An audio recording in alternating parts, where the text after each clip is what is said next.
response. It hastens the process and sometimes doesn't. So the body's basic principle is that every cell is striving to keep you alive and is capable of healing itself. Then logically the question comes, if everything is capable of healing itself, why do we fall sick? If there is an intelligence embedded in our body and every cell is capable of healing itself, why at all do we fall sick? We fall sick because there is an internal environment and an external environment. At all times, the internal environment is trying to match with the external environment. We are reacting. As Mr. Prakash was saying, there are so many thoughts. 50% of them are neutral thoughts. Why are they neutral? Because you're not interacting with that thought. It doesn't make a difference to me if these chairs are blue in color or red in color. I am not interacting with them. But one of you get up in the middle of my lecture and start creating a nuisance, it will disturb me. I have to interact with you. So at every point in time, in every facet of life, be it what you eat, you're interacting with nature. What you drink, what you think, how you sit, how you see light, whether it is dark, in every aspect, we are constantly interacting with the external world. The internal world is trying its level best at all times to be in alignment with the external world. And because the external world is constantly giving you several stimuli, you keep changing. You have to keep dynamically altering your state. We used to believe that there is a single state called homeostasis. Homeostasis is the method by which you ensure that your body is in a stable state.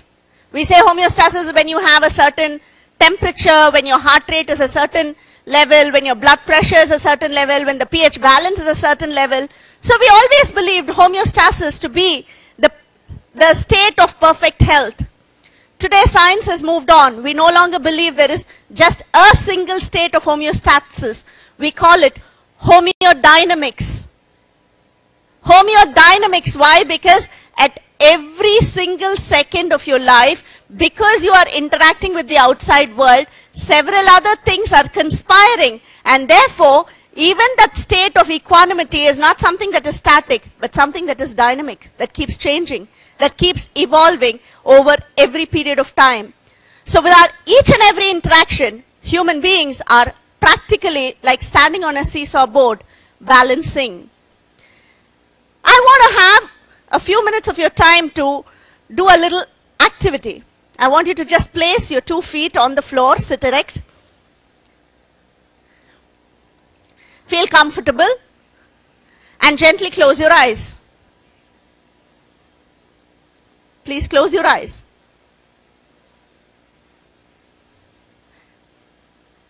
Is there anyone here who feels uncomfortable? No. Please open your eyes. Now I'm going to ask you to do something. Rather than look straight, I want you to just twist yourself in your chairs to face that way. Just twist. Twist your entire body with your legs. Just turn as much as you can. Your both legs are still facing. Not too much to create inconvenience, probably just up to this. Just face a little off center, that's it. Your body is still in alignment. And gently close your eyes now. Your body is still in alignment. Keep your neck straight to your shoulder. Don't turn your neck away from your shoulder. Your neck is straight to your shoulder. Are you comfortable? No. You're not comfortable. Why? Because, please open your eyes, your mind has already registered this to be the center, that this is the way you're supposed to be facing. Your eyes have given you an input of what it is to be straight.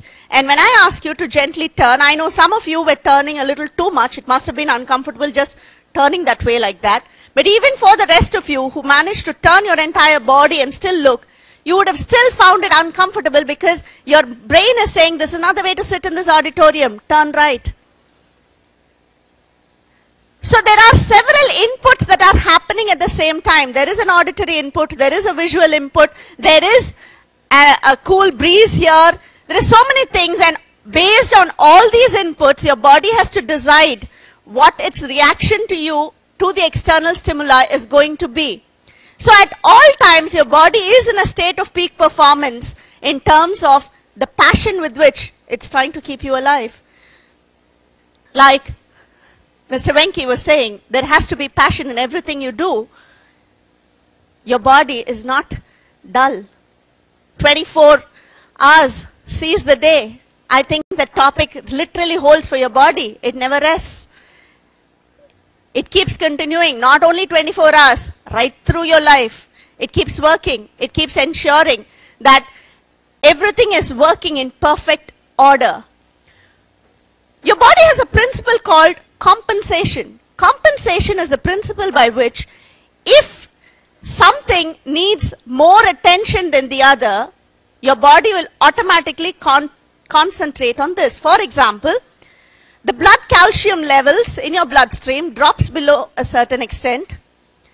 Immediately, your body will steal calcium from your bones and teeth in order to keep you alive, because it needs a certain level of blood calcium in the bloodstream for you to stay alive. So it will steal from Peter to save Paul. Now this is called the principle of compensation, because to the body, you are a whole being. It does not care whether you call this bones or teeth or cell or muscle or tissue or whatever. To it, you are an integrated whole being, and it will keep compensating based on that. In the same way, every time there is an interaction with the outside world, what is your dominant control, what needs immediate priority or focus, will take charge. For instance, I am walking, and suppose there is no barricade here, and I decided to take one more step forward. I know I'm going to fall. Automatically, more than anything else, my hands will come forward to support me. Because at this point, it's not whether I'm making the right statement, where I'm making the right impression, it is about my survival. My hands will come forward to support me. At every point in time, you will be given several control systems, and which control system is going to take over depends on what you have tuned inside your body. For example, suppose there is a whole family that is watching television together. We all know there are probably one or two of those programs that the entire family likes to watch together, but very often each individual in the family has a different taste. You want to watch something else. The remote control keeps switching. 7 to 8, daddy's time, he will take charge. He will say, no, now I need to watch the news, I need to do this. Probably you have a little brother who wants to watch only that cartoon show. Probably there is a particular serial your mother will want, and based on that time, the remote control keeps changing hands. In the same way, inside your body, the remote control of the control system, what is going to take charge of you, keeps shifting, depending on what your current state of affairs is. Now we call this the fundamental homeostatic control systems. The fundamental homeostatic controls are, for instance, there may be some of you here who are highly sympathetic dominant. Sympathetic dominance is a part of the autonomic nervous system where you get stressed for everything. You're so tense, you're so hyper. Traffic jam, you're tense. Paper has not gone, you're tense. I have to reach that classroom and it's already time up, you're tense. So everything is a stress response inside your body. Now for you, the way your body works, the remote control, is anyone, anywhere will be able to give you a trigger to stress you up.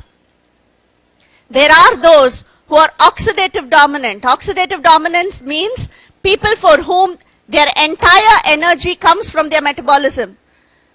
So they have to eat at specific intervals. You don't give them the specific food they need at a specific time. You can literally see them go down in their energy levels.